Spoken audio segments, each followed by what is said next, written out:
Jangan cuma pintar cari uang, tapi kita harus pintar dan cerdas mengelola uang itu. Bagaimana sih cara untuk mengelola uang dengan cerdas? Nah, ini adalah konsep perencanaan keuangan, konsep financial planning yang luar biasa yang sudah digunakan oleh negara-negara maju. Zaman dulu, pada saat ada pendapatan, manusia zaman dulu itu dia sistemnya belanja dulu. Jadi kalau ada penghasilan contoh 10 juta, 20 juta, 30 juta, mau hampir 100 juta, dia belanja dulu baru tabung. Nah, konsep-konsep inilah yang banyak membuat orang miskin. Kenapa? Karena dia fokus untuk memenuhi gaya hidupnya. Kalau kita dengan fokus belanja, menunggu sisa untuk ditabung, itu sangat-sangat miris, sangat-sangat mustahil untuk bisa tersisa. Berubah zaman, orang berpikir ada cara kedua, yaitu kita tabung dulu baru kita belanja. Nah, cara ini sudah mulai bagus karena kita dari 10 juta kita bisa saving contoh 2 juta, 8 jutanya kita tak belanjakan.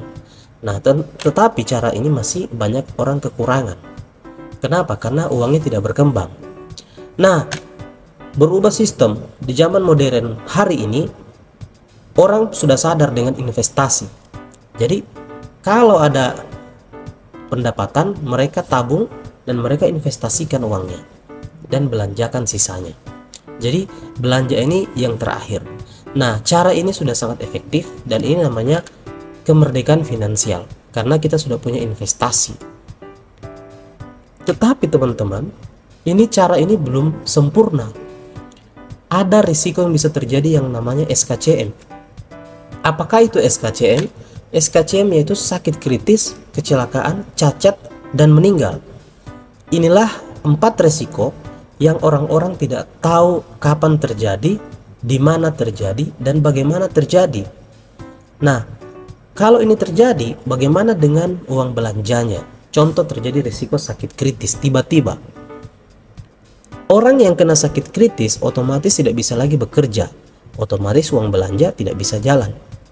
Penghasilan harian tidak masuk, sehingga akan berpengaruh ke tabungan dan investasi bisa terjual. Uang belanja akan habis. Nah, apakah ada cara yang sempurna? Nah, ada satu tools yang luar biasa yang jika ditambahkan maka perencanaan keuangan ini sudah menjadi sempurna. Apa itu? Yaitu asuransi. Asuransi syariah tadi. Jadi kalau kita punya pendapatan, kita masukkan dulu ke asuransi, terus kita tabung dan kita investasi, kemudian kita belanja. Nah, ini namanya konsep yang luar biasa. Kenapa? Karena jika terjadi risiko sakit kritis, maka ada namanya dana safety, dana bayangan yang setara dengan total aset kekayaan orang itu. Jadi dia tidak perlu menjual harta, tidak perlu terganggu tabungannya, dan tidak perlu terganggu uang belanjanya karena ada namanya dana safety, dana darurat. SKCM akan bisa teratasi dengan program asuransi syariah dengan sangat-sangat efektif. Karena kenapa? Bedanya akan kita dapatkan namanya kebebasan finansial. Oke. Nah, kemudian ini pelengkap diri. Kalau kita baru menabung pama 1 bulan, dia sangat ajaib. Baru sebulan tiba-tiba orangnya sakit, itu sudah bisa berlaku asuransinya. Jadi baru nabung contoh 1 juta, tiba-tiba orangnya kecelakaan, butuh biaya berobat 200 juta, langsung ditanggung. Baru sebulan orangnya masuk, terus dia meninggal, dibayar asuransinya 2 miliar. Begitu.